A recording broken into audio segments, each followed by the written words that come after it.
कुपवाड शहर महानगरपालिकेची निवडणूक येत्या काही महिन्यांमध्ये संपन्न होते. परंतु ही निवडणूक होत असताना सांगली महापालिका क्षेत्रामधील जे वॉर्ड आहेत त्या वॉर्डांमध्ये आपापले उमेदवार उभे करण्यासाठी अनेक पक्षांमध्ये अनेक संघटनांमध्ये आता चढाओढ लागलेली आहे. अनेक इच्छुक उमेदवार जे प्रस्थापित पक्ष आहेत त्यांच्याकडे उमेदवारीची मागणी करतात. या सबंध वातावरणामध्ये तिसरी आघाडीची भूमिका ही महत्वाची ठरते आणि ही तिसरी आघाडी उभी करण्याचं काम सांगलीमध्ये सध्या महानगरपालिका निवडणुकीला घेऊन झालेलं आहे आणि नागरिक विकास आघाडीच्या माध्यमातून ही निवडणूक लढवण्याचा निर्णय घेण्यात आलेला आहे.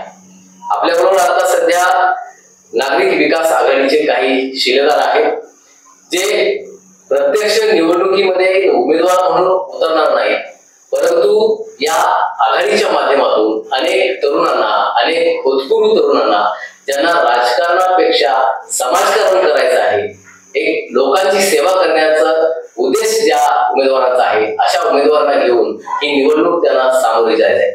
असे शिलेदार आपल्याबरोबर आता सध्या आहेत. आपल्या डाव्या बाजूला आहेत प्रेमचंद पांडेजी, त्याच्यानंतर पलीकडे डॉक्टर जयपाल चौगुले आणि प्राध्यापक बाळासाहेब मासुले हे तीन शिलेदार नागरिक विकास आघाडीचे आता आपल्या स्टुडिओमध्ये आलेले आहेत. आपण त्यांच्याशी उहापोह करणार आहोत. सांगली महानगरपालिकेला घेऊन गेली 27 वर्ष झाली सांगली महानगरपालिकेची स्थापना होऊन या 27 वर्षांमध्ये सांगली महानगरपालिका क्षेत्रामध्ये कोणकोणत्या सोयी सुविधा निर्माण झाल्या, अजूनही कोणकोणत्या सोयी सुविधा निर्माण झाल्या पाहिजेत, कोणत्या समस्या लोकांना भेडसावत आहेत, या संबंध गोष्टींबाबत आज आपण या कार्यक्रमाच्या माध्यमातून यांच्याशी चर्चा करणार आहोत आणि या संदर्भात उहापोह करणार आहोत. सगळ्यांना नमस्कार. नमस्कार. महानगरपालिकेची निवडणूक येत्या 1-2 महिन्यांमध्ये होते. प्रभाग रचना झालेली आहे. 10 तारखेला या संदर्भात जे आरक्षणाचे होणार आहे आणि या संबंध गोष्टीमध्ये तुम्ही आता तिसरी आघाडी म्हणून उतरलेला आहात, प्रक्रियेत निवडणूक प्रक्रियेत उतरलेला. कशा तऱ्हेने या संबंध गोष्टीचा तुम्ही हे करणार आहात, समाजासमोर कसं जाणार आहात? नागरी विकास आघाडी स्थापन करण्यामागचा उद्देशच आमचा, तुम्ही जे मगाशी म्हणाला, गेली 27 वर्ष झाली महानगरपालिका स्थापन करणाऱ्या वेळी त्यांचा जो उद्देश होता की सांगली, कुपवाड आणि मिरज तिन्ही शहरांचा विकास व्हावा, नागरिकांना मूलभूत सुविधा मिळाव्यात, हा उद्देश ठेवून त्यांनी केलेला होता. परंतु तो उद्देश सफल झालेला नाही. मूलभूत सुविधामध्ये आरोग्य सुविधा असू दे, स्वच्छता असू दे, पाणी पुरवठा असू दे, शिक्षण असू दे आणि पिण्याचं शुद्ध पाणी, या 5 मूलभूत सुविधा सुद्धा या महानगरपालिकेतून पुरवठा होत नाहीये. गेल्या अनेक वर्षापासून सत्ताधारी आणि विरोधक या दोघांनीही या महापालिकेमध्ये नुसता स्वतःच विकास करण्याचंच धोरण घेतलं असं नागरिकांच्या मधून चर्चा होऊ लागली. आम्ही ज्यावेळी लोकांच्या मध्ये जात होतो त्यावेळी ते म्हणायला लागले, अहो तुम्ही चळवळीतली माणसं, तुम्ही काही ना काही आमच्यासाठी करणार आहात का नाही? हा प्रश्न ज्यावेळी सातत्यानं गेल्या 2-3 वर्षामध्ये चर्चेस होऊ लागला त्यावेळी आम्ही विचार केला की आम्ही सांगली शहरामध्ये राहतोय, आम्हालाही त्याच अडचणी आहेत जे नागरिक बोलून दाखवत आहेत आणि त्या अडचणीच्या सोडवणुकीसाठी आपण आता तिसरा पर्याय उभा करायचा. अशा पद्धतीनं विद बर्वे मामा, ऍडव्होकेट अजितदादा सूर्यवंशी, प्रेमचंदजी पांडेजी, बाळासाहेब मासुले सर आणि मी स्वतः डॉक्टर जयपाल चौगुले आणि आमचे अनेक सहकारी या सगळ्यांनी निर्णय घेतला. गेल्या 2 वर्षामध्ये आमच्या 10-15 मिटिंगा झालेल्या आहेत आणि त्यानंतर नागरिकांच्याकडून जे प्रश्न आले त्या प्रश्नांची सोडवणूक करण्याच्या दृष्टिकोनातून या 2 वर्षामध्ये आम्ही आयुक्तांशी सुद्धा संपर्क साधला. याच्या अगोदरचे 2 आयुक्त निघून गेले, आता हे तिसरे गांधी आयुक्त आलेले आहेत. तर गांधी साहेबांच्या बरोबर करत असताना या अगोदरचा अनुभव जो वाईट होता की सत्ताधाऱ्यांनी आणि विरोधकांनी, आता तर ते सगळे एकच झाले. भाजप तर म्हणत होतं की आम्ही काँग्रेस मुक्त करणार, परंतु इथं असं झालेलं आहे काँग्रेसला घेऊन संयुक्त काँग्रेस विथ भाजप असं म्हणायची पाळी या महापालिकेमध्ये आलेली आहे. त्यामुळे सत्ताधारी आणि विरोधक हे दोघंही मिळून आता नाहीतरी आपला उद्देश विकासाचा न करता कसा खाऊगिरीचा करेल अशा पद्धतीचं केलेलं आहे. त्यामुळे जनता नाराज झालेली आहे, म्हणून आम्ही तिसरा पर्याय उभा केलेला आहे. पांडेजी, पैसा, दडपशाही आणि गुंडगिरी याच्या विरोधात आमची लढाई असणार आहे अशा तऱ्हेचे तुमचे भावना आहे. काय सांगाल या संदर्भात? या महापालिका क्षेत्रामध्ये कशा तऱ्हेने या तिन्ही गोष्टींच्या विरोधात तुम्ही समाजासमोर जाणार? महापालिका क्षेत्रामध्ये माझा गेली अनेक वर्षापासून असा अनुभव आहे की लोकांना पर्याय दिला की लोक वोट, एक मत आणि एक वोट दोन्ही लोक द्यायला कामात तयार आहे. 1945 साली संभाजी पवार विधानसभेला उभं केलं, कॉर्पोरेशन उभे राहिले, नगरपालिका 45 पहिल्यांदा संभाजी पवार नगरपालिका उभे राहिली, त्यावेळी 1000 मतात फटका निवडून आली. सगळ्या 1000 मतात फटका निवडून आली. त्यानंतर 86 ला विधानसभा लागली पोट निवडून. त्याही वेळी आमच्याकडे काय पैसे नव्हते. जनता पक्षाच्या माध्यमातून संभाजी पवार 3 वेळा नगरचे आमदार झाले. राजाराम बापूंच्या नेतृत्वाखाली ही तिसरी आम्ही आघाडी जनता पक्ष हा 77 सालापासून राजाराम बापूंचा हे ठेवून पवनार वोट देऊन आम्ही लढलो. आजही आमच्या डोक्यात तेच आहे, एक मत एक वोट. आम्ही लोकांना बाबा आम्हाला पैसे पण द्या आणि लोक आमचा चेहरा बघून की आम्हाला पैसे द्यायचे आहेत आणि मत द्यायचे आहे. एकच उदाहरण आपल्याला देतो. ज्यावेळी डॉक्टर साहेब मला बोलले की म्हणाले की आपण काय करणार आहोत की नाही, तर मी लोकांच्या समोर गेलो. लोक म्हणाले पर्याय काय, तुम्ही पर्याय देणार आहात की नाही. आम्ही गेले 2 वर्ष सातत्यानं जे मिटिंग घ्यायला लागलो. परवाच्या वेळी माझ्या मिटिंगला ते 150 लोक होते. आपण बसलो त्याच्या पूर्वी माझ्या मिटिंग 150 लोक होते. ते म्हणाले की आम्ही तुम्हाला पैसे द्यायला तयार आहे. परवाच्या वेळी माझ्याकडे आला, तो म्हणाला तुम्ही पर्याय द्या, मी 4 करोड खर्च करतो. मी नाव सांगत नाही कसं झालं. पण बरोबर मामाचा अनुभव आहे. बरोबर मामा म्हणाले की मी तर फिरायला लागले की लोक जेवढे केसला पैसे लागतात तेवढे पैसे द्यायला तयार आहे तुम्हाला.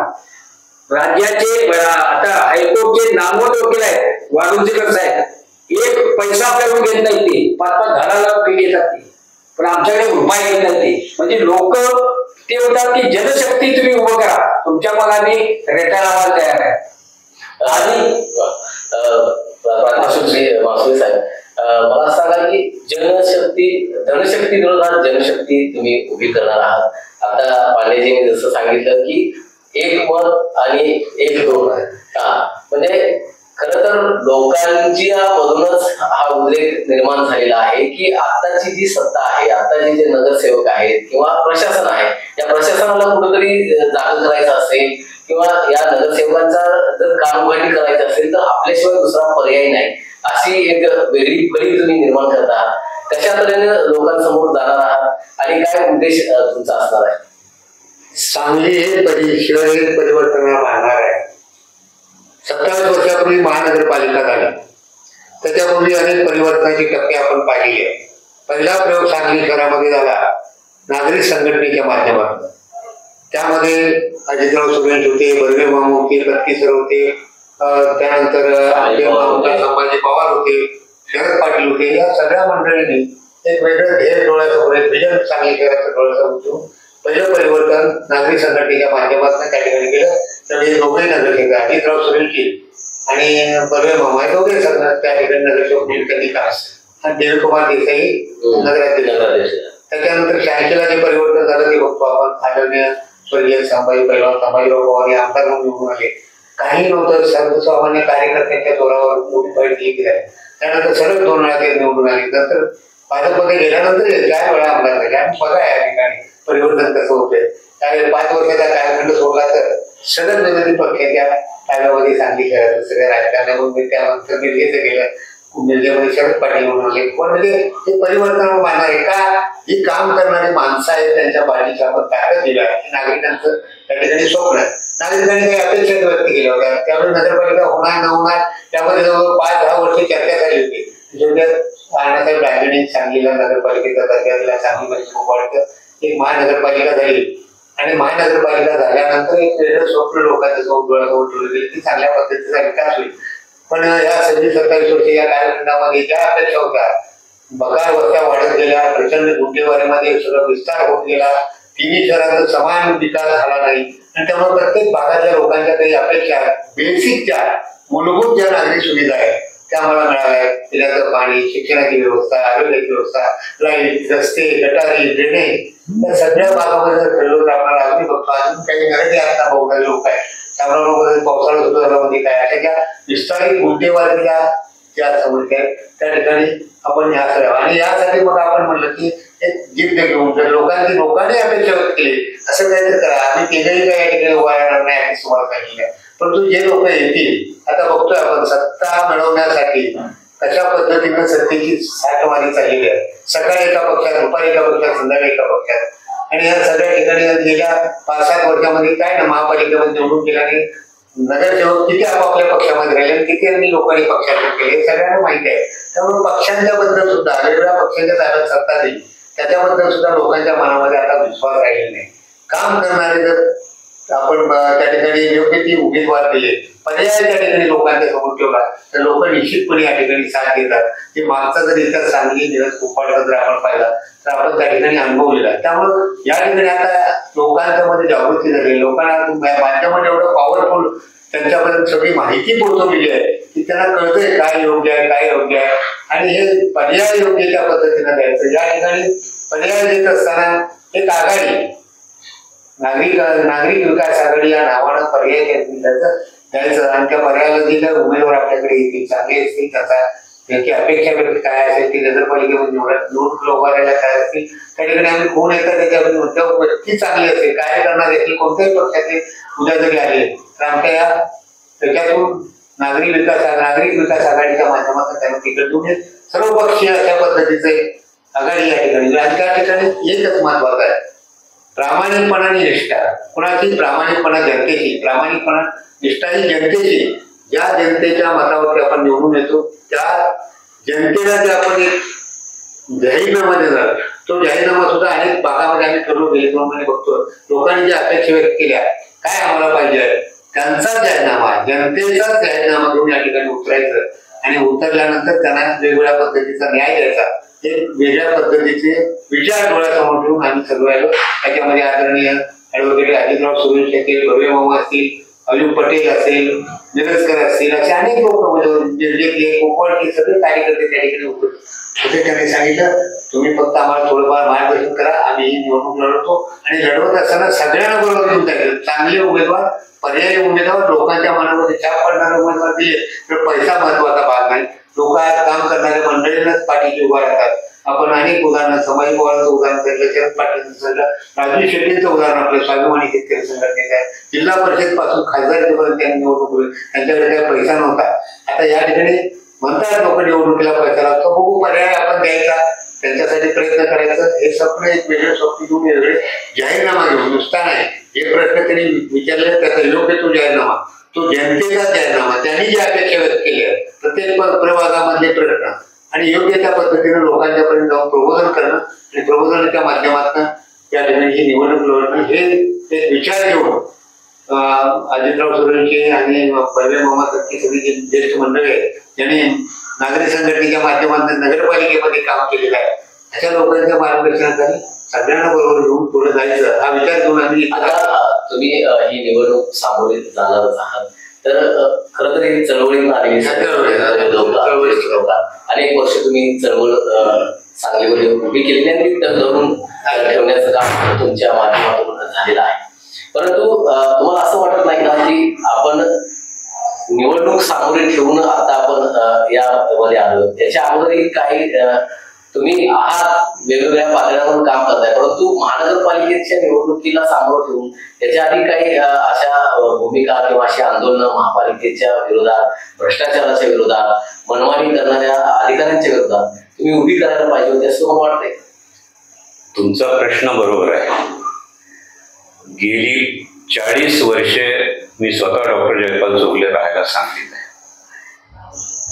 संभाजी पवार आप्पा शरद पाटील सर यांच्या बरोबरच नागनाथ अण्णा नाईकवडी एक धाडशी आणि क्रांतिकारी चळवळीमध्ये ज्यांनी काम केलं त्यांच्या मार्गदर्शनाखाली सुद्धा या 13 दुष्काळी तालुक्यांच्या पाण्याचा प्रश्न जो होता शेतीच्या पाण्याचा प्रश्न आणि बरोबर पिण्याच्या पाण्याचा प्रश्न त्या सांगलीत राहून आम्ही झोकून देऊन त्याचं नागनाथ अण्णांच्या बरोबर काम केलेली माणसं आहोत.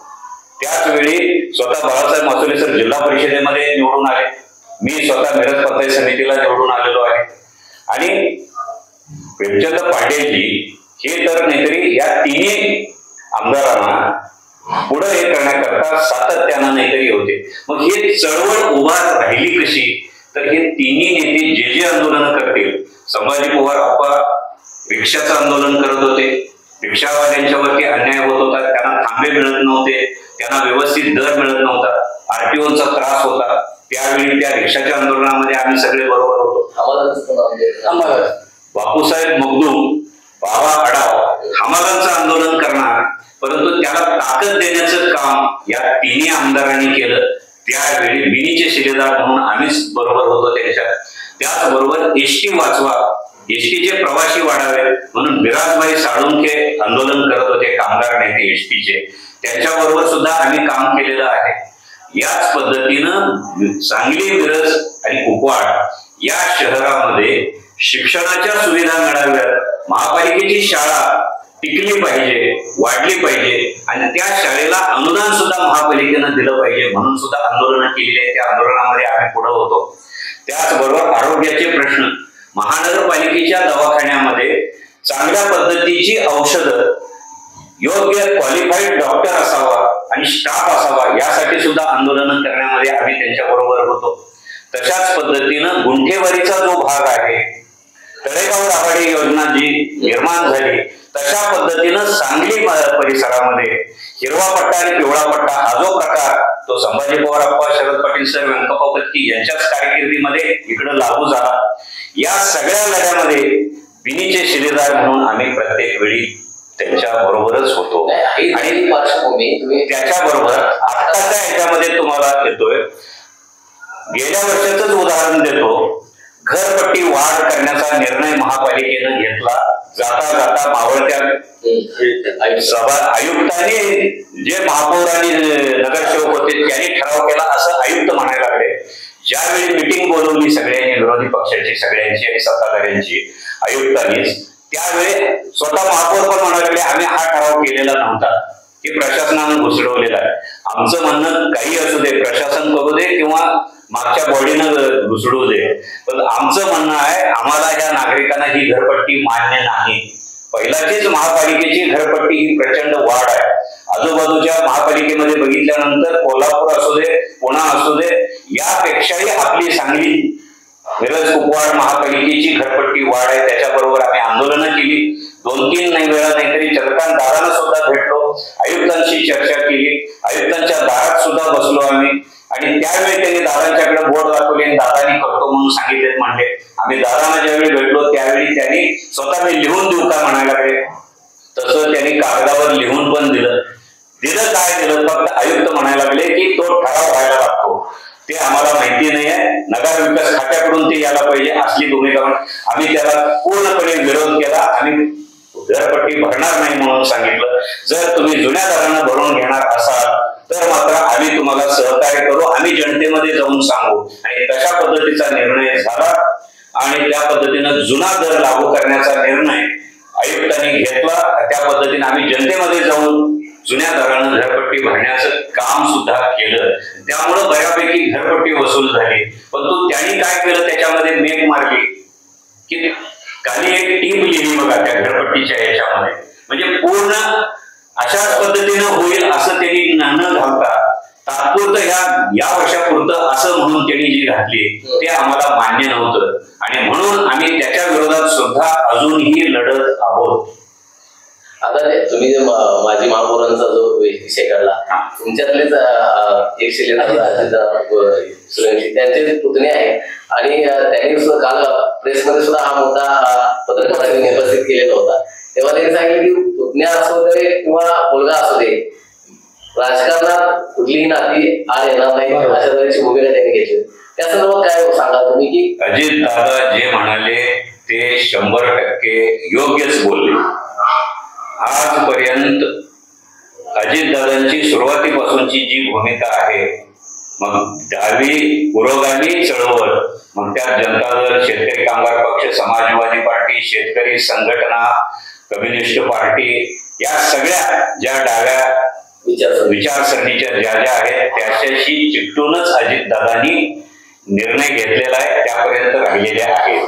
मग धर्मनिरपेक्ष आघाडी जरी झाली तर धर्मनिरपेक्ष आघाडीमध्ये जे जे येतील त्यांना घेऊन त्यांनी त्याची भूमिका मांडली.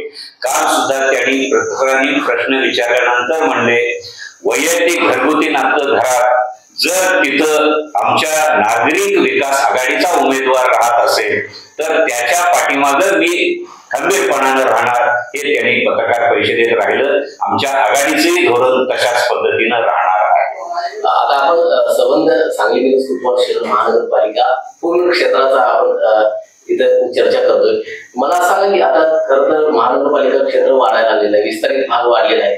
जर विस्तारित भाग एकीकडे वाढतोय आणि एकीकडे महानगरपालिका त्यांना ज्या सोयी सुविधा द्यायला पाहिजे त्या सोयी सुविधा देण्यामध्ये महापालिका प्रशासन अपुरं पडत आहे, दिल्या जात नाही. पाणी असेल, गटार असेल, ड्रेनेज असतील, पिण्याचं पाणी असेल, या संबंध गोष्टींबाबत लोकांना झगडावं लागतंय, आंदोलन करावं लागतात. वेळोवेळी अगदी कुपवाड परिसर असेल, अगदी गाव भागात सुद्धा गेल्यामुळे पाण्याची भीषण टंचाई निर्माण झाली. सांगली सारख्या महत्वाचं मूळ सांगली जी जाणली जाते ती गाव भाग आहे 6 गल्ल्यांची, तिथं सुद्धा पाण्याचा जर भीषणता निर्माण होत असेल तर महानगरपालिका प्रशासन नक्की काय करते, काय वाटतं तुम्हाला? त्या ठिकाणी प्रशासनाचा कारभार जर बघितला तर नागरिकांना सुविधा पुरवणे हे पहिलं महत्वाचं काम त्यांनी केलं पाहिजे. परंतु एकंदरीत या सत्तेच्या साठमारीमध्ये गेल्या 8-10 वर्षामध्ये जे आपण लोकप्रतिनिधी निवडून दिले त्यांचं नियंत्रण राहिलं आहे.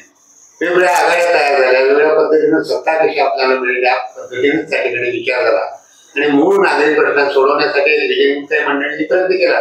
पण त्याच्यामध्ये आहे तशा पद्धतीचा पुढा आहे, माझं तसं पुढं अशा पद्धतीचा या ठिकाणी कारभार झालेला आहे. त्यामुळे आता आम्ही यामध्ये पडण्याचं कारण तुम्ही म्हणलं आम्ही चळवळे आमच्यामध्ये बर्वे मामा हे सातत्यानं कायदेशीर मार्गाने लढा घेत आहेत. नगरपालिकेचा असू दे, महापालिकेचे प्रश्न असू दे, त्यांचं सातत्यानं प्रयत्न चालू असतात. वेगवेगळ्या व्यासपीठावर त्यांचे प्रयत्न असतात.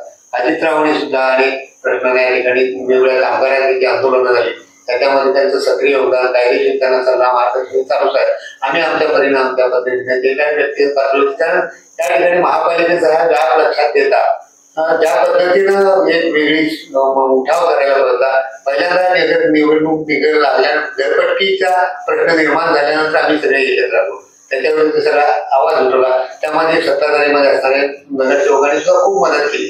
त्यांनी केली नाही असणार, त्यांना सुद्धा ही वाट काही नको होती, त्यांनी सुद्धा मदत केली. त्यांनी या ठिकाणी थांबवा त्यासाठी जे काही करता येईल त्यांनी केली. मंत्र्यांनी त्याला त्या पद्धतीने साथ दिली. अशी चळवळ चालू आहे.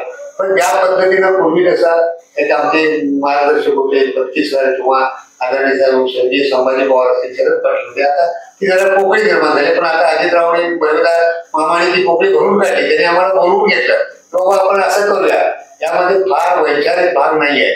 जे लोक चांगले स्वच्छ आहे, चांगल्या पद्धतीचं काम आहे, त्याची प्रतिमा जनतेमध्ये आहे, असं कुठल्याही पक्षाच्या विचाराचे लोक असते येऊ देत आपल्याकडे. आपण त्यांना घेऊन एक चांगलं व्यासपीठ तयार करूया आणि त्यांना या व्यासपीठाच्या माध्यमातून ही निवडणूक लढवी आहे, एक वेगळा कार्यक्रम जाहीरनामा व्यवस्थित घेऊ.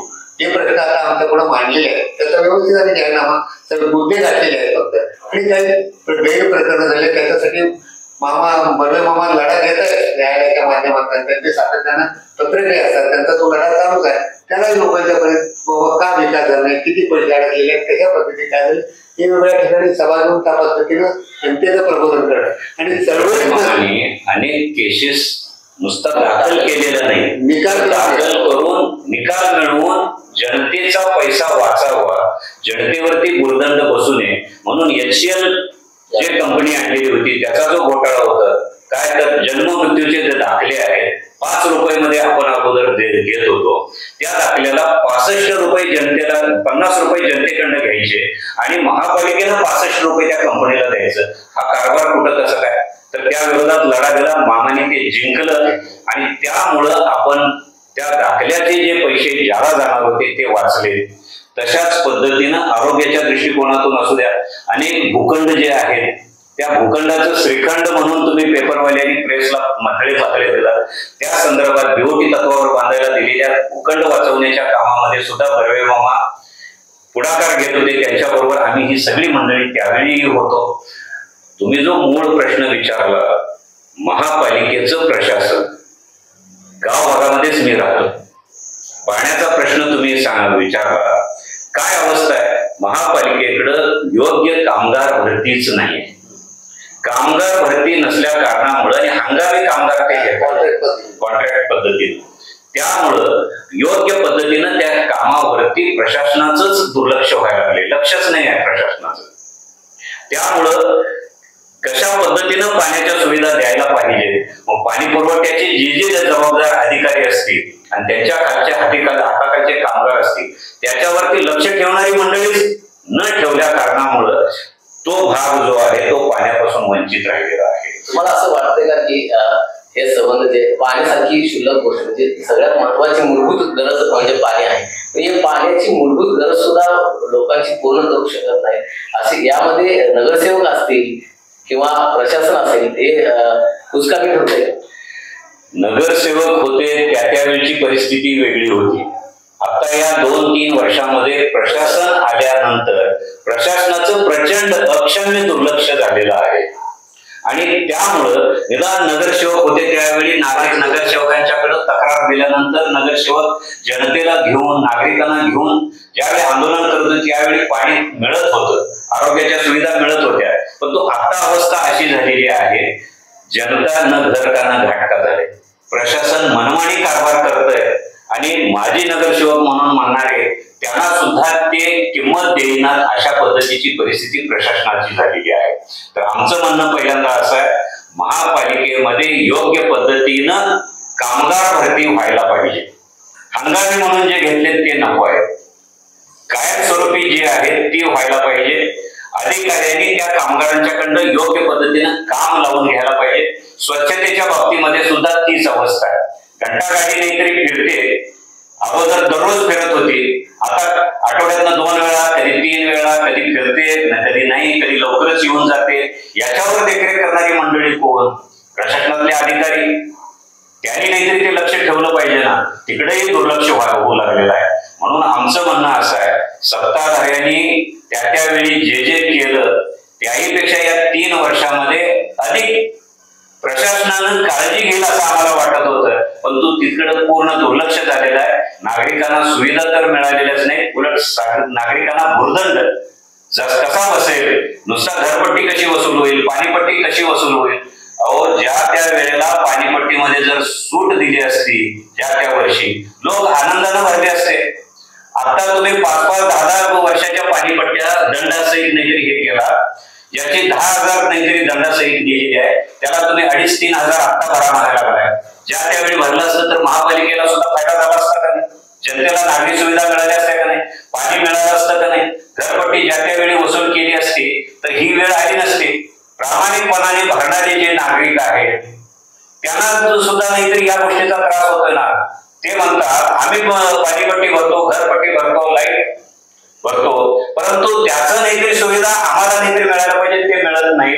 जे भरत नाही त्यांच्यासारखीच आम्हाला जर ट्रीटमेंट असेल तर या महापालिकेचा उपयोग काय?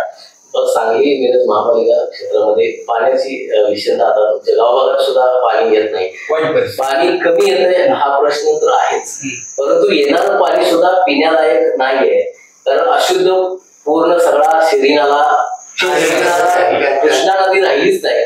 कृष्णा नदी म्हणजे शरीराला झालं, कारण खूप मोठ्या प्रमाणात या शरीराच्या माध्यमातून एक गटार सांगली सगळी या नदीला मिळत आहे आणि अशुद्ध पूर्ण अशुद्ध म्हणजे डेड वॉटर पिण्याची लोकांच्या वेळ आलेली आहे. या संदर्भात काय सांगाल? खूप वर्षांपासून अगदी संभाजी पवार असल्यापासून अनेक निवडणुका या शहरीकरणाच्या मुद्द्यावर लढवल्या गेलेल्या आहेत, तरी सुद्धा अजून मुद्दा बाकीच आहे. तो आज सगळ्यात मुद्दा संभाजी पवार हे जे निवडून आले शहरीकरणाच्या प्रश्नावर निवडून आले, पण आजपर्यंत तो काही प्रश्न सुटलेला नाही. काय तुमची गुंठेवारी आणि हे जे प्रयत्न वाढत गेले, आज सगळ्यात ते गुंठेवारी वाढत गेली. गुंठेवारी रेग्युलर जर केली असती किंवा अजूनही केलेली नाही, याही पुढे केले तर ते प्रश्न सुटत जातात. तुमचा प्रश्न जो आहे शहरीनाल्याचा, संभाजी पवार आप्पा तो मुद्दा उचलून धरला. जनतेलाही शुद्ध पिण्याचं पाणी मिळावं ही भावना ठेवून लोकांनीही मतदान केलं.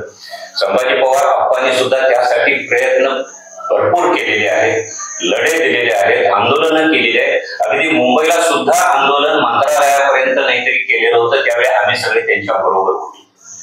शासनाकडून जो निधी यायला पाहिजे, महापालिकेला तेवढा निधी नव्हता. म्हणून शासनाकडून निधी यायला पाहिजे, त्या पद्धतीनं निधी नाहीतरी कमी प्रमाणात यायला लागला, त्या पद्धतीनं त्या योजना झालेल्या नाही. मध्यंतरी थोडा निधी आल्यानंतर काय केलं त्यांनी, पंपिंग स्टेशन करून धुळगावला नाहीतरी ते पाणी येण्याचा प्रयत्न नाहीतरी केला आणि तिथल्या शेतीला द्यावं अशा पद्धतीची योजना आणली. परंतु ज्या पद्धतीनं ते शेरी नाल्याचं पाणी एकत्रित करून त्यात चांगलं पाणी मिसळून मग शेतीला द्यायला पाहिजे, तसं न करता काही वेळा आहे असंच घाण पाणी, रसायनयुक्त कारखान्याची मळी असलेली तशाच पद्धतीनं दिल्यावर शेतकऱ्यांच्या शेती सुद्धा तिथं बाहेर होऊ लागल्या. तिथल्या विहिरीचं पाणी खराब झालं, लोकांना पिण्याच्या पाण्याचे वांदे होऊ लागले, म्हणून त्या लोकांनी सुद्धा तक्रार केली. याच्यावरती सुद्धा शासन आणि प्रशासन म्हणणाऱ्या लोकांनी पूर्णपणे दुर्लक्ष केलं. त्यामुळे ती योजना सुद्धा ज्या पद्धतीनं चालू व्हायला पाहिजे होती ते न झाल्या कारणामुळे शेरी नाल्याचा प्रश्न अजून राहिला. त्यामुळे ते पाणी पावसाळ्यात परत नदीत मिसळतंय आणि लोकांच्या आरोग्याशी खेळ खेळायचं काम या शासन आणि प्रशासनाने दोघांनी मिळून केलेलं आहे असं मला म्हणायचं आहे. याच्यासाठी त्यांनी वारणा उद्भव योजना अशा पद्धतीने, काही लोकांनी चांदोलीतून डायरेक्ट पाईपलाईन आम्ही असं म्हणतायत. आमचं स्पष्ट म्हणणं आहे नागरिक विकास आघाडीचं, कृष्णा नदी गाळानं भरलेली आहे. पाणी थोडं जरी सोडलं तर लगेच पाणी वरती घडतंय आणि शहरामध्ये यायला लागलंय आणि लगेच महापूर येतोय. असं गाळानं भरलेलं ते नदी पहिल्यांदा स्वच्छ केली पाहिजे. नदी स्वच्छ केली तर ऑटोमॅटिकली तिथं पाण्याचा प्रवाह सुद्धा जादा राहील आणि स्वच्छ पाणी नाहीतरी देण्याच्या दृष्टिकोनातून थोडं गाळ पडे की 10-15 मीटर नाहीतरी गाळ पडलेला आहे, त्यातला जर तो गाळ काढला तर पाणी बऱ्यापैकी साचून राहील. सांगलीच्या बंधाऱ्यापासून पूर्ण ब्रह्मणाच्या डोहापर्यंत म्हणजे डिग्रस बंधारा भरून पुढं तिथपर्यंत पाणी राहू शकतं. मौजे डिग्रस आणि डिग्रसच्या मध्ये जो बंधारा आहे तिथं त्या बंधाऱ्यापर्यंत हे सांगलीचं पाणी जाईल आणि त्या डिग्रसच्या बंधाऱ्यापासून ब्रह्मणाच्या डोहापर्यंत एवढं पाणी उन्हाळ्यात सुद्धा जर 10-15 मीटरनं गाळ काढला तर पाणी एवढं राहील की उन्हाळ्यात सुद्धा सांगली, मिरज, कुपवाड महापालिकेला पाणी कमी पडणार नाही.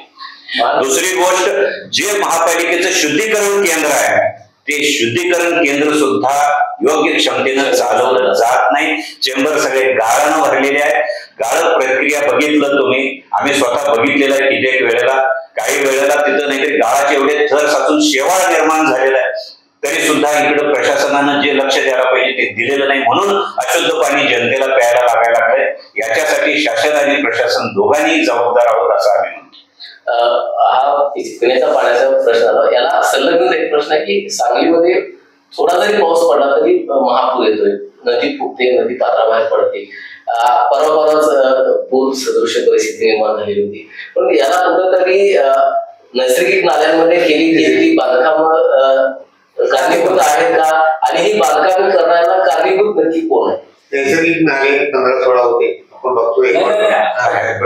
नैसर्गिक नाले होते, ते नाल्यावरती अतिक्रमण करून लोकांनी जागा ताब्यात दिल्या, तिथे वेगवेगळ्या पद्धतीची डेव्हलपमेंट झाली. आता 1.5 नाला काहीतरी शिल्लक आहे, एखाद्या सर्वेवरला दिसतोय आणि या बघायला असं सगळ्या वस्त्या वाढत गेल्या, सगळ्या बाजूनं पाणी प्रवाहाला वावच राहिलं नाही. त्यामुळं त्याचं नियोजन पहिल्यांदा केलं पाहिजे. नैसर्गिक नाले जे आहेत ते सगळे नाले उघडले गेले पाहिजे, त्याची अतिक्रमण काढली पाहिजे आणि पाण्याला प्रवाह करून दिला पाहिजे. आणि सगळ्यात महत्वाचा मुद्दा असा आहे की शेरी नाल्याचा जो प्रश्न आहे तो वेगळ्या पद्धतीने पूर्णपणे सोडवला पाहिजे. एका बाजूला जिथून आपण पाणी उपसतो, सांगली शहरासाठी वेगळं आहे, तुम्हाला मेंढीला मेंढीचं वेगळं आहे, त्याचं अभिमानवरती आणि तर या ठिकाणी आता हरिपूरचा पूल झालाय. पलीकडे जर आपण योग्य पद्धतीने नियोजन केलं, जसं इकडे पाणी आणलं तसं हरिपूरच्या बाजूला जर वाटेतनं पाणी आणलं तर ते सुद्धा एक वेगळ्या पद्धतीचं पाण्याची व्यवस्था या ठिकाणी होऊ शकेल. त्याचं योग्य ते अभियंत्यांच्या माध्यमातून जे काही अभ्यास करता येईल तो अभ्यास करून शुद्ध पाणी देण्याच्या दृष्टिकोनातून विचार झाला पाहिजे. आणि एकदा सांगलीचा हा जो गंभीर प्रश्न आहे पाण्याचा तो सोडवला पाहिजे. त्याचं नियोजन व्यवस्थित न झाल्यामुळं तो प्रश्न फक्त प्रत्येक वेळा 4 रक्कम करण्याचा प्रयत्न केला जातो, त्यातनं काही सुटले नाही. आज देखील अनेक भागात लोकांचा पाण्याचा प्रश्न, वेळेत पाणी येत नाही, पाणी येते ते अल्प येत आहे, पुरेसे पाणी येत नाही, हे सगळीकडेच आपल्याला पाहायला मिळतं. प्रश्न काय आहे की याला कारणीभूत कोण? याला कारणीभूत प्रशासन म्हणण्यापेक्षा सत्ताधारी आणि त्याच्या सोबत असणारे त्याचे पदाधिकारी हे त्याला कारणीभूत आहे. कारणामध्ये महापुराचा तुम्ही जो विषय मांडला, सध्या महापुराच्या साठी प्रचंड निधी जवळजवळ 2000 कोटी रुपये महापालिकेला मिळणार आहेत असं पेपरमध्ये आम्ही वाचलो. कलेक्टर साहेबांनी मिटिंगा घेतल्या, पालकमंत्र्यांनी त्याच्यावरती सुद्धा तोडगा काढायचं ठरवलं. त्या याच्यामध्ये जे 15-16 नाले आहेत ते पहिल्यांदा मोकळं केल्याशिवाय, नैसर्गिक पावसाचं पडणारं शहरामधलं पाणी वाहून नदीला गेल्याशिवाय महापूर जो आहे, उदाहरणार्थ शामराव नगरचं आता जे तळस असल्यासारखं झालेलं आहे, प्रचंड भागामध्ये तिथं गुंठेवारीनं जे नैसर्गिक प्लॉट्स विकले गेले, त्यावेळी या अधिकाऱ्यांनी लक्ष देण्याचं काम होतं, नगरसेवकांनी लक्ष द्यायचं काम होतं. शासन प्रशासन हा शब्द वापरतोय म्हणजे अधिकारी आणि पदाधिकारी, नगरसेवकांचं काम होतं ना.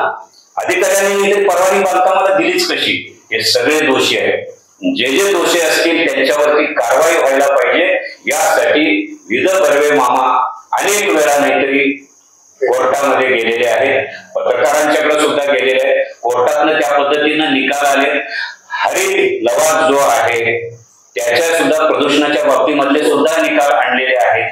हे सगळं असताना सुद्धा त्याची अंमलबजावणी जी महाराष्ट्र शासनाच्या विभागाकडून व्हायला पाहिजे ती झालेली नाही. वसुली जी व्हायला पाहिजे, गेल्या 15-20 वर्षामध्ये अनेक केसेस जिंकलेले आहेत. अनेक नगरसेवकांच्या वरती सुद्धा आणि अधिकाऱ्यांच्या वरती सुद्धा जे दोषी असतील त्यांच्याकडून वसुली करून घ्या म्हणून आदेश आलेला आहे. त्याची सुद्धा अंमलबजावणी जर झाली तर सर्वसामान्य जनतेला जो प्रामाणिकपणानं कर भरतोय, घरपट्टी भरतोय, पाणीपट्टी भरतोय, त्याला सुविधा मिळायला काहीही अडचण नाही आहे.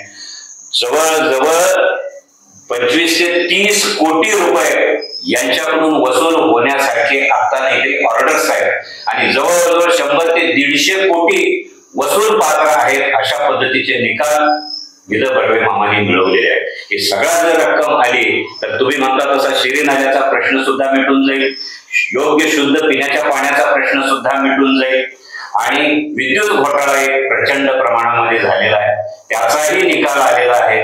त्याची सुद्धा अंमलबजावणी केली तर सांगली, मिरज आणि कुपवाड महापालिकेमध्ये आता जे समृद्धा म्हणून जी आलेली आहे त्या कंपनीच्या मार्फत जो आता खेळखंडोबा चालू आहे, दिवसा काहीतरी लाईट चालू राहत आहे आणि रात्री मात्र 2-2 तास नाहीतरी लाईट जातोय. हा खेळखंडोबा बंद व्हावा, योग्य पद्धतीनं प्रशासनानं त्याच्यावरती लक्ष द्यावं आणि वसूल पात्र जे रक्कम आहेत ते पहिल्यांदा वसूल शासनानं करावे. जे कोण दोषी असतील त्यांना पहिल्यांदा नोटिसा काढाव्या.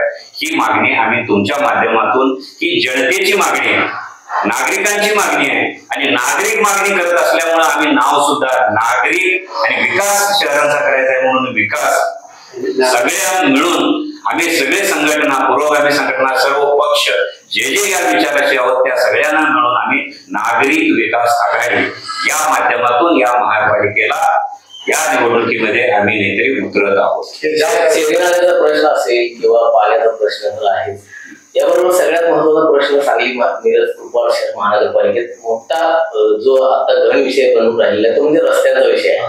कारण खूप गल्ली बोळातील रस्ते तर खराब आहेतच, परंतु अगदी मेन रोड सुद्धा खड्ड्यांनी भरून गेलेले आहेत. अनेक ठिकाणी परवा 100 कोटी रस्ता झालेला आहे, नव्यानं झालेला रस्ता आहे. नव्यानं काम चालू असताना त्या रस्त्याला भगदाड पडण्याची जी काही अवस्था निर्माण झाली होती, डीमार्ट समोर मोठं भगदाड पडलं. त्याच्यानंतर त्याच्या पुढे आल्यानंतर सिव्हिल हॉस्पिटल रोडला आपण वळतो, दिगंबर मेडिकलच्या बरोबर समोर खूप मोठी भगदाड पडली.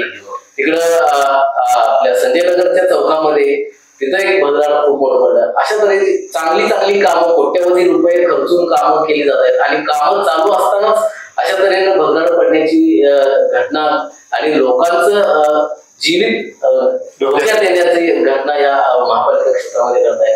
इकडे सगळं दुर्लक्ष होतंय. त्या संदर्भात तुमची भूमिका नागरिक विकास संघटनेची काय राहणार आहे आघाडीची? नागरिक विकास संघटनेनं जाहीरनामा जो प्रसिद्ध करणार आहोत आम्ही, त्या याच्यामध्ये हे सगळ्या प्रश्नांचा उहापोह आहे. निश्चितपणानं रस्त्याच्या संदर्भामध्ये तुम्ही जे म्हणतात त्या पद्धतीनं जे नाहीतरी कॉन्ट्रॅक्ट किंवा ठेकेदार नेमणं, कुणाला देणं, तो योग्य काम करणार आहे का नाही हे बघण्याची जबाबदारी कुणाची आहे? महापालिकेच्या शासनाच्या अधिकाऱ्यांची आहे. दुसरी गोष्ट, ते देत असताना टेंडर पद्धतीमध्ये सुद्धा घोळ आहे. अशा पद्धतीचं वातावरण आहे. योग्य माणसाला, प्रामाणिक काम करणाऱ्या माणसाला आणि अनुभवी माणसाला त्या पद्धतीचं काम जर झालं आणि शासनानं लक्ष दिलं अधिकाऱ्यांनी तर होऊ शकतं. इथं काय होतंय, कॉन्ट्रॅक्टर एक असतो, त्याच्या हाताखाली सब कॉन्ट्रॅक्टर आणि त्याच्या हाताखाली थर्ड कॉन्ट्रॅक्टर. थर्ड कॉन्ट्रॅक्टरच्या कडून कामं होत असल्यामुळं गल्ली बोळातले रस्ते तर अगदीच खड्डेमय झालेले आहेत. तुम्ही 100 कोटीचा रस्ता म्हणला, त्यावेळी त्या भागामध्ये काम करणारे जे जुने अधिकारी आहेत त्यांना माहिती पाहिजे ना, कुठं नाहीतरी पेव आहे, कुठं नाहीतरी खड्डे आहेत. अगोदर लोकांनी धान्यासाठी पेव केली होती, हरिपूर वगैरे भागामध्ये हळदीला जशी पेव केलेली होती तसं धान्य साठवण्याला बऱ्याच प्रकारे पेव होती. तशाच पद्धतीनं ज्यावेळी आपण नाहीतरी रस्ता बांधतो 100 कोटी रोड म्हणल्यानंतर जवळजवळ 100 वर्षे त्याच्यावरती काही होणार नाही अशा पद्धतीचं नियोजन शासनानं करायला पाहिजे होतं. परंतु शासनाचं दुर्लक्ष, कॉन्ट्रॅक्टरचं सुद्धा म्हणावं तसं लक्ष नाही का, तर इथं कुठंतरी टक्केवारी आणि त्यामुळं खराब रस्ता व्हायला जबाबदार हे शासन प्रशासन दोघंही आहे. आणि त्यामुळं आता गेल्या वर्षाचंच उदाहरण म्हणजे या वर्षीच म्हणा, राम मंदिर पासून मिरज पर्यंत जो रोड नाहीतरी केला तो रोड खराब होता का? कुणाची तक्रार होती का ती रोड व्हावी अशी? कुणाचीही मागणी नव्हती. आलेला शासनाचा पैसा चांगल्या रोडवरतीच नुसता मलमपट्टी केल्यासारखं केलं आणि लाखो नव्हे कोट्यावधी रुपये तिथं नाहीतरी खर्च केले. ते खर्च केले का हडप केले हे आता जनताच नाहीतरी बोलायला लागलेली आहे. नको तिथं पैसा खर्च व्हायला लागलाय आणि गरज आहे तिथं खड्डे मात्र रस्त्यावर पडलेले आहेत, तिकडं प्रशासनानं लक्ष द्यावं ही आमची मागणी आहे. हा लढा आमचा त्यासाठी आहे. आपण शेवटाकडे थांबवला काय म्हणायचं? 18+2 20 प्रभाग आहेत. 18 प्रभागामध्ये 4 नगरसेवक आहेत, 2 प्रभागामध्ये 3 नगरसेवक, 78 नगरसेवक निवडून येत आहेत. तर 18 प्रभागाचा प्रभाग आणि त्या प्रभागाचे जे प्रश्न असतील त्याचा सविस्तर अभ्यास करू, त्या प्रभागामध्ये जाऊन त्यांच्या ज्या अपेक्षा आहेत त्या संबंधित संपूर्ण माहिती घेऊ आणि त्यांना न्याय देण्याच्या दृष्टिकोनातून आम्ही जाणार आहोत लोकांच्या समोर. त्यांचाच जाहीरनामा, जनतेचा जाहीरनामा घेऊनच त्यांच्या समोर जाणार आहे. आणि याचा फॉलोअप घेण्यासाठी जे नगरसेवक आमच्याकडे येतील, निवडून येतील, त्यांचं एक वेगळ्या पद्धतीचं प्रबोधन करून प्रत्येक महिन्याला तुझ्या प्रभागामध्ये मिटिंग, तिथल्या जनतेशी संपर्क, त्यांचे प्रश्न समजावून देणे, त्याचा फॉलोअप देणे, ते सोडवणे, ही प्रक्रिया सातत्यानं 5 वर्ष कशी राहील या संबंधित वेगळी यंत्रणा आम्ही त्या ठिकाणी एक राबवण्याचा प्रयत्न करणार. पण योग्य तो जाहीरनामा घेऊ, त्यामध्ये रस्ते गटारी आहेत, सगळे तुम्ही मुद्दे मांडले, ते सगळ्या प्रश्नांना आम्ही त्याचा महापालिका क्षेत्रामध्ये आपण ज्या आता मुद्द्यांवर चर्चा केली हे तर मुद्दे प्रकर्षानं जाणवत आहे. त्याच्यापेक्षा एक मुद्दा जाणवतोय जो लोकांना खूप त्रास देतो, तुम्ही मोकाट जनावर कुत्रे आहेत, त्यांचा खूप मोठा प्रादुर्भाव लोकांना समजा. अगदी लहान लहान मुलांवर, ज्येष्ठ नागरिकांवर हल्ले केल्याच्या घटना आपल्या सांगलीमध्ये गेल्या काही महिन्यांपूर्वी घडलेल्या आहेत. आणि असताना हे संबंध जे मोकाट जनावर असतील, मोकाट कुत्री असतील, यांच्याकडून जे होणारे हल्ले आहेत त्या संदर्भात महानगरपालिका प्रशासन कुठंतरी जबाबदार आहे का? कारण कुत्र्यांचं जे नसबंदी करायला पाहिजे ती जी प्रक्रिया आहे ती कुठेतरी कुचकामी ठरते का?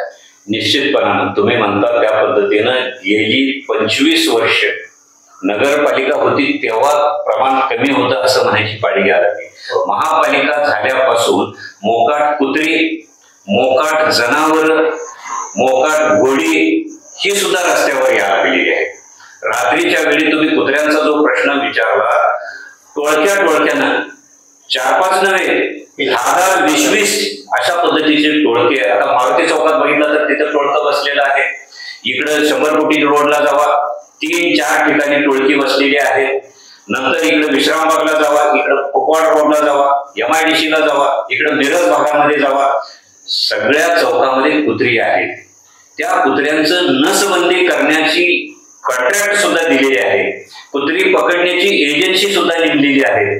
परंतु डॉग व्हॅन नावाखाली 1 का 2 आहे, त्यातलं एक चालू नाही आहे, एक बंद पडलेलं आहे आणि मध्यंतरी एक इचलकरंजीला पाठवलंय. अशा पद्धतीचे थाकमाक उत्तर अधिकारी देत आहेत. आमचं स्पष्ट म्हणणं आहे, नसबंदी करा हा एक पर्याय.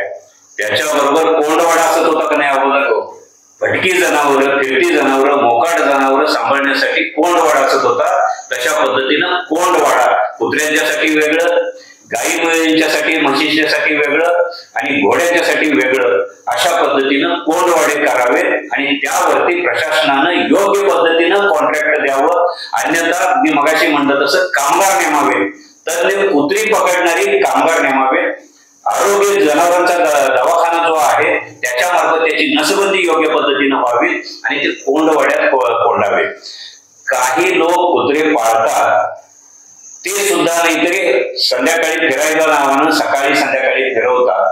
त्या वेळी सुद्धा इकडं नसबंदी होते आणि तिकडं त्या कुत्र्यांच्या माध्यमातून त्या मादींचं परत फलन होतच ना. तिथं कुठं रोख आहे, तिथं कुठं नाहीतरी हे आहे, शासनाचं कुठं बंधन नाही आहे. आणि ते फिरवणारे ते संडास लघवी कुठं करतात ते कुत्रे, ती जनावर रस्त्यावरच करतात ना. नागरिकांना हाही त्रास होतोय. नागरिकांची ती सुद्धा मागणी आहे. मोकाट कुत्र्यांच्या मोकाट जनावरांच्या बद्दल सुद्धा कोंडवाडे जसे करावे तसं जे मालक कुत्रं पाळत असतील, जनावर पाळत असतील त्यांनी त्याची देखभाल करावी. त्या पद्धतीनं पट्टा बॅचेस लावावे, नॉमिनल बॅचेस लावून परत संध्याकाळी बिन साखळीचं सोडू नये. मिरजेमध्ये एका कुत्र्यानं गाईच नाहीतरी लचका तोडलेला नाहीतरी पेपरमध्ये तुम्ही वाचला असाल. प्रत्यक्षात कितीतरी मुलांच्या वरती, महिलांच्या वरती, तरुणींच्या वरती हल्ला झालाय, ज्येष्ठ नागरिकांच्या वरती हल्ला झालेला आहे. याला सगळं हे शासन प्रशासन जबाबदार आहे. शासनानं त्याच्याकडे दुर्लक्ष केल्यामुळे ह्या घटना घडतायत. आयुक्त साहेबांना आम्ही हात जोडून विनंती करतोय, तुम्ही आलेला आहात, सक्षमपणानं पावलं उचलायला लागले आहे, पण तुमच्या हाताखालचे अधिकारी आणि त्यांच्या हाताखालचे जे नाहीतरी नोकर वर्ग आहे त्यांच्याकडे नाहीतरी अजून तुम्हाला लक्ष द्यावं लागेल. लगेच जादूची कांडी म्हणून लगेच नाहीतरी सत्यम गांधी साहेब आले आणि होईल असं आम्ही पण म्हणणार नाही, पण अधिकाऱ्यावरती वचक जरा तरी किमान राहायला पाहिजे ही भूमिका आम्ही निश्चितपणानं मांडतो. त्याची कुत्र्यांची संख्या तुम्हाला वेगवेगळ्या भागांमध्ये टोळक्यानं कुत्री फिरतात. याला कुठेतरी जैविक कचरा जो पडला जातो, चिकनची दुकानं असतील, मटणाची दुकानं असतील, यामधून जो जैविक कचरा तयार होतो तो असा रस्त्याच्या कडेला किंवा कचरा कुंड्यांमध्ये फेकला जातो. ते खाण्यासाठी कुत्र्यांची टोळकी येतात आणि महानगरपालिका त्याच्यावर नियंत्रण करू शकत नाही. निश्चितपणा नाही. चिकन 65 असू देत, वेगवेगळे गाडे असू देत, वेगवेगळे नाहीतरी चौकात जे जे नाहीतरी गाडे राहिलेले आहेत, खोकी आहे, त्या ठिकाणचा जो नाहीतरी हा कचरा, मग तो नाहीतरी चिकन 65चा असू द्या किंवा बाकीच्या याचा सुद्धा खाण्याच्या पदार्थाचा असू द्या, अगदी भेळचे गाडे, पाणीपुरीचे गाडे, वेगवेगळे नाहीतरी काय म्हणतो आपण नाश्ता सेंटर्स, या सगळ्यांचा कचरा सुद्धा योग्य त्याची विल्हेवाट लावली जात नाही. कचरा सकाळी ज्यावेळी होते महापालिकेची गाडी फिरते ती नुसताच फिरते, त्याच्यामध्ये वेगळा कचरा करून टाकावा म्हणून ओला कचरा, सुका कचरा हे, पण त्यावेळी ते होतंय का नाही बघायची जबाबदारी कोणाची. ते जे कामगार येतात ते डबे घेऊन नाहीतरी ओततात, त्यावेळी ते योग्य पद्धतीनं जातं का नाही. तशाच पद्धतीनं हे जे गाडी आहेत चौका चौकामध्ये त्याचा कचरा त्यातच पडतो का कचरा कोंडाळ्यामध्ये पडतो. तर खऱ्या अर्थानं तुम्ही म्हणला तशा पद्धतीनं चौका चौकात आणि चौकाच्या बाजूला जे रोड आहेत त्या रोडवरतीच तिथं नाहीतरी जे कचरा कोंडाळे तिथंच तो कचरा टाकला जातो. त्यामुळे ही भटक्या कुत्र्यांची, भटक्या जनावरांची, भटक्या गाढवांची, भटक्या गायींची संख्या वाढायला लागलेली आहे. हेही तेवढंच जबाबदार आहे आणि ते कुत्रे शोकावलेले आहेत आणि त्यांना जर योग्य पद्धतीनं खाद्य मिळालं नाही तर ते नाहीतरी हल्ले कोणावर करणार. मुलांच्या वरती, मुलींच्या वरती, नागरिकांच्या वरती, माणसांच्या वरतीच हल्ले करायला पाहिजे आणि त्यामुळे नाहीतरी हा प्रश्न गंभीर झालेला आहे. आता आपण मुलाखतीच्या शेवटाकडे येतोय. दादा मला असं सांगा की आता नागरिक विकास आघाडी स्थापन केलेली आहे, अनेक तरुणींना जे सामाजिक काम करायला लागले त्यांना तुम्ही आवाहन करताय, आपल्याशी जोडून घेताय, परंतु हे काम करत असताना आता समाजासमोर कसं जात आहे. कारण तुम्ही प्रेसमध्ये सांगितलं होतं की सभांच्या माध्यमातून आम्ही लवकरच 3 शहरामध्ये सभा घेतोय. कशा तऱ्हेनं ही भूमिका पार पडणार आणि काय असणार आहे. तुम्ही म्हणाला त्याप्रमाणे कालच्या प्रेसमध्ये सुद्धा आम्ही सांगितलं, सांगली, मिरज आणि कुपवाड 3 शहरामध्ये प्राथमिक अवस्थेमध्ये आम्ही एक मोठ्या चौकामध्ये एक सभा घेणार आहोत. तिथं जनतेला आम्ही आव्हान करणार आहोत, तरुणांना, कार्यकर्त्यांना आव्हान करणार आहोत. जे जुने जाणते लोक असतील, अनुभवी असतील आणि ते जर काम करायला इच्छुक असतील तर त्यांनाही आम्ही सामावून घेणार आहोत. तरुण तरुणींना तर घेणारच आहोत, परंतु ज्येष्ठांचा सुद्धा अनुभव महत्वाचा आहे आणि त्या दृष्टिकोनातून आम्ही आव्हान करणार आहोत. पहिल्यांदा सांगलीमध्ये नाही तर एक मारुती चौकामध्ये आम्ही एक सभा घेतोय, मिरजेला दुसरी सभा किसान चौकामध्ये घेतोय आणि तिसरी सभा कुपवाडला आर.पी. पाटील चौकामध्ये तिथं घेतोय. या 3 सभेमध्ये आम्ही आव्हान करतोय. अनेक लोक आता आम्हाला, आता तुम्ही कालच प्रेस झाल्यावरती प्रेसमध्ये बातम्या ऐकून आता अनेक फोन यायला लागलेत आम्हाला आणि त्या फोनच्या माध्यमातून आम्ही त्यांना सांगतो की तुम्ही तुमचा पूर्ण बायोडाटा, तुम्ही किती वर्ष काम करता, कशा पद्धतीनं काम केलेलं आहे आणि तुम्ही का नाहीतरी निवडणूक लढवायला आमच्या ह्याच्यातून येऊ लागलाय, या सगळी पूर्ण माहिती घेऊन या. आणि आमचं ऑफिस नवरत्न हॉटेलच्या माडीवरती कामगार भवनचं जे शेतकरी कामगार पक्षाचं ऑफिस आहे, तिथं आम्ही नाहीतरी नागरी विकास आघाडीचं ऑफिस केलेलं आहे. तिथं संपर्क साधा, तिथं आमचा माणूस तिथं आहेच आणि त्या ठिकाणी तिथं संपर्क साधून द्या असं आम्ही म्हणतो. या पद्धतीनं 3 शहरांमध्ये या सभा झाल्यानंतर आम्ही प्रभाग वाईज सभा घेणार आहोत आणि प्रभाग वाईज सभा झाल्यानंतर तिथूनही आम्हाला काही लोक मिळणार आहेत आणि त्यातून आम्ही नाहीतरी घेऊन मग नाहीतरी उमेदवार निवडणार आहोत. आता अर्ज केला, मी इच्छुक आहे म्हणला, आम्ही असं करणार नाही. आमचे 11 लोकांची कमिटी आहे. त्या 11 लोकांमधले 6 लोक आम्ही जे आहोत ते आम्ही कुठेही निवडणूक या महापालिकेत लढवणार नाहीये, परंतु पूर्ण ही छाननी करण्याची जबाबदारी आम्ही आमच्यावर घेतली. त्या भागामध्ये सभेला सुद्धा जाण्याचं नियोजन आम्ही आतापासूनच केलेलं आहे आणि हे करत असताना वरचे चळवळीतले जे ज्येष्ठ नेते आहेत, ज्यांनी आंदोलनं केलेली आहेत, अशाही लोकांना आम्ही इथं यासाठी बोलवणार आहोत. त्यांच्याशी संपर्क आमचा चालू आहे. त्या पद्धतीनं करून आम्ही जनतेला आव्हान करून, लोकांना आव्हान करून त्यातून उमेदवार आम्ही घेणार आहोत. स्वच्छ चारित्र्याचे, प्रामाणिकपणानं काम करण्याची आवड असलेले नव्हे तर आतापर्यंत काम केलेल्यांना आम्ही प्राधान्य देणार आहोत. आता 10 तारखेला आपलं आरक्षण जे सोडत होते, खरं तर नागरिक विकास आघाडीकडं 10 तारखेनंतर उमेदवाराचा ओघ जास्त लागला असं म्हणायला हरकत नाही. कारण इतर पक्षामधून इच्छुक असणारे तिथं तिकीट नाही मिळालं म्हणून तुमच्याकडं येणाऱ्या उमेदवारांची संख्या जास्त आहे. ती भूमिका कशी पार पडणार? कारण खूप लोकांचा ओघ इकडं राहील. बरोबर. आता आम्ही त्यासाठी असं केलं, त्या उमेदवारासंबंधी त्याचं पाठीमागचं बॅकग्राऊंड काय आहे, त्याने सामाजिक कार्य केले आहे, राजकारणामध्ये किती वर्ष आहे, त्याची इमेज काय आहे, सर्वसामान्य लोकांच्या मध्ये, त्या वार्डामध्ये आम्ही जाणारच आहे, प्रभागामध्ये तिथल्या लोकांचंही मत त्या उमेदवाराबद्दल आम्ही देऊ. हे 4 उमेदवार तुमच्या वार्डात आम्हाला आले, त्यातून तुम्हाला कुठले योग्य वाटते, 10, 15, 20 चांगली जी मंडळी आहेत त्यांना भेटून त्यांना विचारू, त्यांची मतं घेऊ, त्यातली उमेदवारी निश्चित करू आणि त्या पद्धतीनं योग्य ते उमेदवार निवडूनच देताना आमच्याकडे तेवढंच भांडवल आहे. पैशापेक्षा आणि ह्याच्या वेगळ्या ताकदीपेक्षा स्वच्छ प्रतिमेचे उमेदवार हे महत्वाचे आहेत. आणि आम्ही लोकांनाही आव्हान केलं, हो तुम्ही बाहेर पडा, आम्ही जर बसलो आतमध्ये तर हे असंच चालणार आहे पुढं, याच्यामध्ये काही परिवर्तन होणार नाही. काही आम्ही भूमिका घेतल्या, मागच्या लोकांनी परिवर्तन घडलं तसं आता आम्ही फक्त भूमिका घेतलेल्या आहे. त्या भूमिकेला तुमची जर साथ मिळाली तर निश्चितपणे मानपालिकेच्या माध्यमातून परिवर्तन होईल. एक अपेक्षा आणि स्वप्न बघून आम्ही वाटचाल करतो आणि आमचा जाहीरनामा जर मंजूर पाहिजे. जाहीरनामा आम्ही थोड्याच दिवसामध्ये जाहीर करणार आहोत. यामध्ये सगळे मुद्दे आम्ही कव्हर केलेले आहेत आणि हे जे प्रश्न तुमचे जे आहेत ते तरी याच्यामध्ये आहेत, ते सोडून आणखी आहेत. याच्या बरोबरच आमचा जाहीरनाम्यामध्ये हे मूलभूत प्रश्नावरती आपण आता बोललो, खरे जे प्रश्न आहेत सांगली मिरज कुपवाड महापालिकेचा विकास, मग त्यामध्ये एसटी स्टँड आता एक आहे, त्याच्यापेक्षा त्याच्याबरोबर दुसरं नाहीतरी माधवनगर रोडवरती जो आहे तिथं मिरजेच्या जवळ तिथं नाहीतरी दुरुस्तीचं त्यांचं जे आहे ठिकाणी, त्याच्याच बरोबर रेल्वे, सांगलीची रेल्वे स्टेशन त्याचा विकास कसा होईल, तिकडे गाड्या जास्तीत जास्त कसं येईल, मिरजेला जंक्शन म्हणून आहे पण ज्या सुविधा, ज्या वेगवेगळे प्लॅटफॉर्म्स पाहिजे त्या संदर्भात आहे, कोल्हापूरच्या विमानतळा संदर्भामध्ये नाहीतरी आमची नाहीतरी आग्रही भूमिका आहे. असे अनेक विषय घेऊन त्याच्याच बरोबर आणखी सांगली जिल्ह्यामधला जो शेतमाल असेल, फळं असतील, द्राक्ष, डाळिंब, या सगळ्या याची बाजारपेठ आज नुसता सांगली मिरज कुपवाडमध्ये नाही आहे, ती परदेशाला सुद्धा कसं जाईल यासाठी सुद्धा सांगली महापालिका जी आहे ती सक्षमपणानं कसं होईल या सुविधा देण्याच्या दृष्टिकोनातून सुद्धा नागरिक विकास आघाडीच्या माध्यमातून आम्ही हा जाहीरनामा प्रसिद्ध करतो. काही मंडळी आहेत, तज्ञ व्यक्ती, त्यांचा इंजिनिअरिंग मधला अभ्यास आहे, मेडिकल मधला आहे, शिक्षणामधला आहे, अशा लोकांनी सांगितलेलं आहे आम्ही तुम्हाला प्लॅन देतो, तुम्ही आमच्यावर जबाबदारी स्वतः प्रत्येक प्रभागाचा आम्ही अभ्यास करतो, तिथे काय केले पाहिजे, काय प्रश्न आहेत ते कसे सोडवले पाहिजे, त्याचं योग्य ते नियोजन करण्यासाठी एक वेगळी टीम, काही एनजीओने सुद्धा मदत करतो म्हणून सांगितलेलं आहे.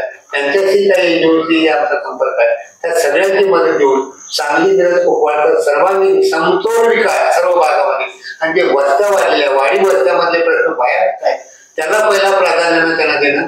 बेघर लोकांच्यासाठी वाल्मिकी आवाज बांधून ठेवले, त्या ठिकाणी घरकुल मोकळी आहे ती घरकुल वाटपाचा प्रश्न आहे. म्हैसाळ रोडला तिथे प्रचंड बांधून ठेवले मिळतील, तिथेही कोणाची वसाहत नाही. निश्चित तिथं काय आहे त्याचा त्यांनी काय अभ्यास केला का नाही त्या बाबतीत सुद्धा योग्य तो अभ्यास करून बेघर लोकांना सुद्धा त्या ठिकाणी योग्य त्या पद्धतीने, कारण शासन पातळीवर मोठे कॅम्पेन राबवलं जातं बेघरांना घर, तर त्या दृष्टिकोनातून सुद्धा सांगली मिरज भागामध्ये योजना कशी शासनामार्फत चांगल्या पद्धतीने राबवू आणि त्या जागेमध्ये जास्तीत जास्त सुविधा देण्यासाठी हे निश्चितपणे प्रयत्न करण्याचं नियोजन करू.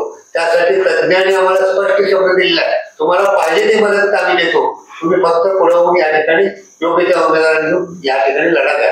नक्कीच सांगली मिरज कुपवाड शहर महानगरपालिकेची निवडणूक येत्या काही महिन्यांमध्ये होते आणि या निवडणुकीच्या पार्श्वभूमीवर आज आपण या नागरिक विकास आघाडीच्या माध्यमातून एकत्र आलेलो होतो. त्यांच्या ज्या काही संकल्पना आहेत, त्यांचा जो अजेंडा आहे, त्यांचा जो जाहीरनामा आहे तो नक्की काय आहे, लोकांच्या बाबतीत त्यांच्या काय भूमिका राहणार आहे, या संबंध गोष्टींबाबत लोकांना भेडसावणाऱ्या ज्या काही समस्या आहेत, रस्त्याची समस्या असेल, मोकाट जनावर असतील, मोकाट कुत्री आहेत, पाण्याची समस्या आहे, शहरी नाल्याची समस्या आहे, या संबंध समस्यांच्या बाबतीत आज आपण या प्रभागातील माझं विजन या कार्यक्रमामध्ये उहापोह केला, चर्चा केली आणि खरं तर नागरिक विकास आघाडीच्या माध्यमातून हे संबंध शिलेदार आज आपल्या स्टुडिओमध्ये आलेले होते आणि त्यांची जी काही भूमिका आहे लोकांना घेऊन, त्यांचा जो अजेंडा आहे, त्यांचा जो जाहीरनामा आहे, त्या संबंध जाहीरनाम्याच्या बाबतीत त्यांना यश प्राप्त हो, त्यांच्याकडं खूप नगरसेवक उमेदवारांचा ओघ लागो